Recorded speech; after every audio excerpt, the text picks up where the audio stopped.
2027 में होने वाले पंजाब विधानसभा चुनाव में अब की बार किस पार्टी की बनेगी सरकार, कौन बनेगा पंजाब का अगला मुख्यमंत्री। नमस्कार दोस्तों, स्वागत है आप सभी का हमारे इस YouTube चैनल पर। दोस्तों, आज हम आपके बीच लेकर पहुंचे हैं 2027 में होने वाले पंजाब विधानसभा चुनाव का सबसे ताज़ा व सटीक ओपिनियन पोल सर्वे, जिसके नतीजे आपको भी चौंका सकते हैं। पंजाब में होने वाले 2027 के विधानसभा चुनाव को लेकर सभी राजनीतिक पार्टियों के दिग्गज नेताओं ने अपनी चुनावी बिसात बिछाना शुरू कर दी है। जहां एक तरफ बीजेपी का एनडीए गठबंधन है, तो वहीं दूसरी तरफ कांग्रेस पार्टी का महागठबंधन इंडिया, तो एक तरफ सत्ताधारी पार्टी आम आदमी पार्टी यानी कि केजरीवाल की आम आदमी पार्टी चुनावी मैदान में है। वहीं शिरोमणि अकाली दल भी अब की बार पंजाब में दमखम के साथ चुनाव लड़ रही है। आज के इस ओपिनियन पोल सर्वे में दोस्तों जानेंगे 2027 की शुरुआत में होने वाले पंजाब विधानसभा चुनाव में पंजाब का अगला मुख्यमंत्री कौन बनने वाला है। इससे पहले दोस्तों आपको बता दें, पंजाब में विधानसभा की कुल 117 सीटें हैं और किसी भी पार्टी को पंजाब में अपनी सरकार बनाने के लिए कम से कम 59 प्लस सीटें जीतने की ज़रूरत है। जो पार्टी भी 117 विधानसभा सीटों में से 59 प्लस सीटें जीतेगी, उसी पार्टी की सरकार पंजाब में बनेगी और उसी पार्टी का पंजाब में मुख्यमंत्री बनेगा। तो दोस्तों, ये था विधानसभा सीटों का आंकड़ा। अब हम आपको सभी पंजाब की 117 विधानसभा सीटों को जिलेवार तरीके से बताएंगे, जानेंगे कौन से जिले से कांग्रेस, आम आदमी पार्टी, बीजेपी और शिरोमणि अकाली दल कितनी सीटों पर अब की बार पंजाब में चुनाव जीतने जा रहे हैं। अगर आपको हमारा ओपिनियन पोल सर्वे सही लगे तो वीडियो को दिल से लाइक कर चैनल को सब्सक्राइब जरूर कर लें। चलिए दोस्तों, पंजाब विधानसभा चुनाव 2027 के ताज़ा ओपिनियन पोल को शुरू करते हैं और बात कर लेते हैं सबसे पहले जिले की, जिसका नाम है दोस्तों लुधियाना ज़िले में विधानसभा की 14 सीटें आती हैं। दोस्तों, 14 सीटों में से अब की बार आम आदमी पार्टी 5 विधानसभा सीटों पर चुनाव जीतने जा रही है, जबकि बीजेपी 3 सीटों पर चुनाव जीतने जा रही है। कांग्रेस 6 विधानसभा सीटों पर चुनाव जीतने जा रही है और शिरोमणि अकाली दल का लुधियाना ज़िले में खाता खुलता दिखाई नहीं दे रहा है। दोस्तों, इसी के साथ बात की जाए दोस्तों पंजाब के अगले ज़िले की दोस्तों, जिसका नाम है पटियाला ज़िले में विधानसभा की 8 सीटें आती हैं। दोस्तों, 8 सीटों में से अब की बार आम आदमी पार्टी 4 विधानसभा सीटों पर चुनाव जीतने जा रही है। वहीं बीजेपी 1 विधानसभा सीट पर चुनाव जीतने जा रही है। वहीं कांग्रेस पार्टी 3 विधानसभा सीटों पर चुनाव जीतने जा रही है। वहीं शिरोमणि अकाली दल का पटियाला ज़िले में भी खाता नहीं खुला है। यहाँ पर आम आदमी पार्टी और कांग्रेस के बीच टक्कर है। वहीं बात करें बरनाला ज़िले की, बरनाला ज़िले में 2 विधानसभा की सीटें आती हैं। दोस्तों, 2 सीटों में से अब की बार दोनों की दोनों सीटें कांग्रेस पार्टी के खाते में जाती दिखाई दे रही हैं, जबकि यहां पर बीजेपी का भी सुपड़ा साफ हो रहा है, आम आदमी पार्टी का भी खाता नहीं खुला है और शिरोमणि अकाली दल का भी बरनाला ज़िले में खाता खुलता दिखाई दोस्तों नहीं दे रहा है। इसी के साथ दोस्तों बात करें पंजाब के अगले ज़िले की दोस्तों, जिसका नाम है कपूरथला ज़िले में विधानसभा की 4 सीटें आती हैं। दोस्तों, 4 सीटों में से अब की बार आम आदमी पार्टी 1 विधानसभा सीट पर चुनाव जीतने जा रही है। वहीं बीजेपी भी 1 विधानसभा सीट पर चुनाव जीतने जा रही है। वहीं कांग्रेस पार्टी 2 विधानसभा सीटों पर चुनाव जीतने जा रही है। वहीं शिरोमणि अकाली दल का कपूरथला ज़िले में खाता नहीं खुला है। बात करें दोस्तों गुरदासपुर ज़िले की, गुरदासपुर ज़िले में विधानसभा की 7 सीटें आती हैं। दोस्तों, 7 सीटों में से अब की बार आम आदमी पार्टी 3 विधानसभा सीटों पर चुनाव जीतने जा रही है। वहीं बीजेपी 2 विधानसभा सीटों पर चुनाव जीतने जा रही है।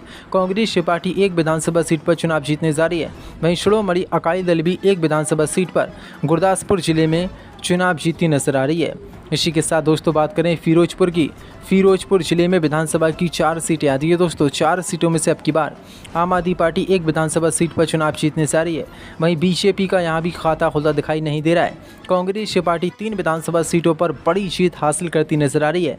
वहीं शिरोमणि अकाली दल का भी खाता फिरोजपुर ज़िले में खुलता नजर नहीं आ रहा है। दोस्तों, इसी के साथ बात की जाए दोस्तों पंजाब के अगले ज़िले की, जिसका नाम है मानसा ज़िले में विधानसभा की 3 सीटें आती हैं। दोस्तों, 3 सीटों में से अब की बार आम आदमी पार्टी का यहां पर खाता खुलता दिखाई नहीं दे रहा है, जबकि बीजेपी यहां पर 1 विधानसभा सीट पर चुनाव जीतती नजर आ रही है। वहीं कांग्रेस पार्टी 2 विधानसभा सीटों पर चुनाव जीतती दिखाई दे रही है। वहीं शिरोमणि अकाली दल का मानसा ज़िले में भी सुपड़ा साफ होता दिखाई दे रहा है। कोई भी सीट शिरोमणि अकाली दल को यहाँ पर नहीं मिल रही है। इसी के साथ बात करें बठिंडा जिले में विधानसभा की 6 सीटें आती है। दोस्तों, 6 सीटों में से अब की बार आम आदमी पार्टी 2 विधानसभा सीटों पर चुनाव जीतने जा रही है। वहीं बीजेपी 1 विधानसभा सीट पर चुनाव जीतने जा रही है। वहीं कांग्रेस पार्टी 3 विधानसभा सीटों पर चुनाव जीतने जा रही है और शिरोमणि अकाली दल का भी बठिंडा जिले में खाता खुलता दिखाई नहीं दे रहा है। यहाँ पर कांग्रेस और आम आदमी पार्टी के बीच टक्कर नजर आ रही है। बात करें मोगा जिले की, मोगा जिले में विधानसभा की 4 सीटें आती है दोस्तों। 4 सीटों में से अब की बार आम आदमी पार्टी 2 विधानसभा सीटों पर चुनाव जीतने जा रही है। वहीं बीजेपी 1 विधानसभा सीट पर चुनाव जीतने जा रही है। कांग्रेस का यहाँ पर खाता खुलता दिखाई नहीं दे रहा है। वहीं श्रोमणी अकाली दल 1 विधानसभा सीट पर मोगा जिले में चुनाव जीतती नजर आ रही है। बात करें पठानकोट जिले की, पठानकोट जिले में विधानसभा की 3 सीटें आती है दोस्तों। 3 सीटों में से अब की बार आम आदमी पार्टी 1 विधानसभा सीट पर चुनाव जीतने जा रही है। वहीं बीजेपी का खाता यहां पर खुलता दिखाई नहीं दे रहा है। कांग्रेस 2 विधानसभा सीटों पर यहां पर कामयाब होती नजर आ रही है। श्रोमणी अकाली दल का भी पठानकोट जिले में खाता खुलता दिखाई नहीं दे रहा है। बात करें मुक्तेश्वर जिले की, मुक्तेश्वर जिले में विधानसभा की 4 सीटें आती हैं दोस्तों। 4 सीटों में से अब की बार आम आदमी पार्टी का यहाँ पर खाता खुलता दिखाई नहीं दे रहा है। बीजेपी यहाँ पर 1 विधानसभा सीट जीतती नजर आ रही है। कांग्रेस पार्टी 2 विधानसभा सीट जीतती नजर आ रही है। श्रोमणी अकाली दल 1 विधानसभा सीट मुक्तेश्वर जिले में जीतती दिखाई दे रही है। बात करें अमृतसर जिले की, अमृतसर जिले में विधानसभा की 11 सीटें आती हैं दोस्तों। 11 सीटों में से अब की बार आम आदमी पार्टी 3 विधानसभा सीटों पर चुनाव जीतती नजर आ रही है। वहीं बीजेपी 2 विधानसभा सीटों पर चुनाव जीतती नजर आ रही है।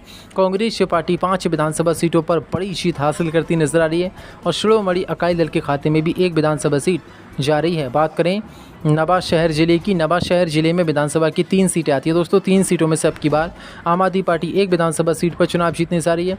बीजेपी का यहां पर शिवपड़ा साफ हो रहा है। कांग्रेस पार्टी 2 विधानसभा सीटों पर चुनाव जीतती नजर आ रही है। श्रोमणी अकाली दल का भी नवाशहर जिले में खाता खुलता दिखाई नहीं दे रहा है दोस्तों।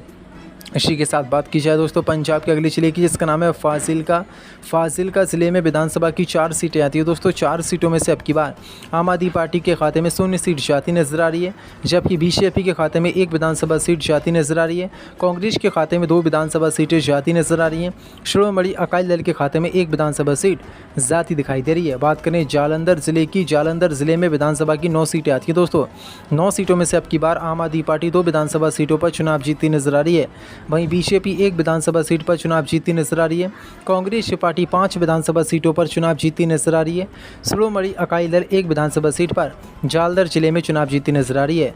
बात करें दोस्तों तरन तारण जिले की, तरन तारण जिले में विधानसभा की 4 सीटें आती है दोस्तों। 4 सीटों में से अब की बार आम आदमी पार्टी 1 विधानसभा सीट पर चुनाव जीतती नजर आ रही है। बीजेपी का यहाँ शिवपड़ा साफ हो रहा है। कांग्रेस पार्टी 2 विधानसभा सीटों पर चुनाव जीत रही है। श्रोमणी अकाली दल भी एक विधानसभा सीट पर चुनाव जीत रही है। बात करें दोस्तों एसएस नगर जिले की, एसएस नगर जिले में विधानसभा की 3 सीटें आती है दोस्तों। 3 सीटों में से अब की बार आम आदमी पार्टी का यहाँ खाता नहीं खुला है। बीजेपी का भी शिवपड़ा साफ हो रहा है। कांग्रेस पार्टी एसएस नगर जिले की तीनों विधानसभा सीटों पर कब्जा करती नजर आ रही है। श्रोमणी अकाली दल का भी खाता खुलता यहाँ पर दिखाई नहीं दे रहा है दोस्तों। इसी के साथ बात की जाए दोस्तों पंजाब के अगले जिले की दोस्तों, जिसका नाम है संगरूर। संगरूर जिले में विधानसभा की 8 सीटें आती है दोस्तों। 8 सीटों में से अब की बार आम आदमी पार्टी के खाते में 1 विधानसभा सीट जाने की संभावना है। वहीं बीजेपी के खाते में भी 1 विधानसभा सीट जाने की संभावना है। वहीं कांग्रेस के खाते में 6 विधानसभा सीटें जाने की संभावना है और श्रोमणी अकाली दल का खाता नहीं खुला है।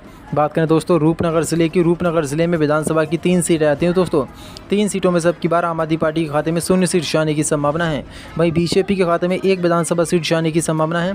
कांग्रेस के खाते में 2 विधानसभा सीटें जाने की संभावना है और श्रोमणी अकाली दल के खाते में 0 सीट जाने की संभावना रूपनगर जिले से दिख रही है दोस्तों।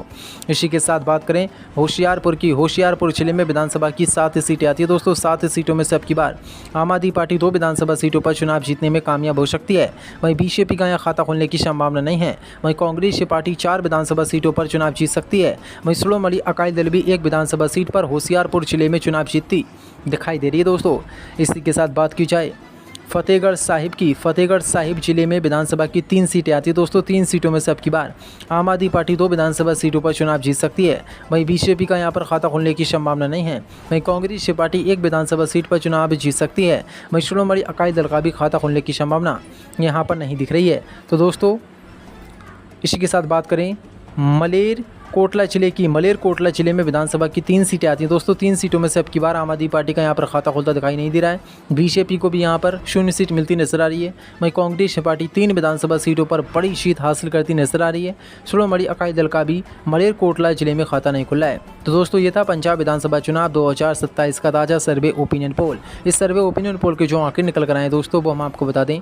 अगर इस ओपिनियन पोल सर्वे की मानी जाए तो पंजाब की 117 विधानसभा सीटों में से अब की बार आम आदमी पार्टी को 31 विधानसभा सीटें मिल सकती हैं। वहीं बीजेपी को 17 विधानसभा सीटें मिल सकती हैं।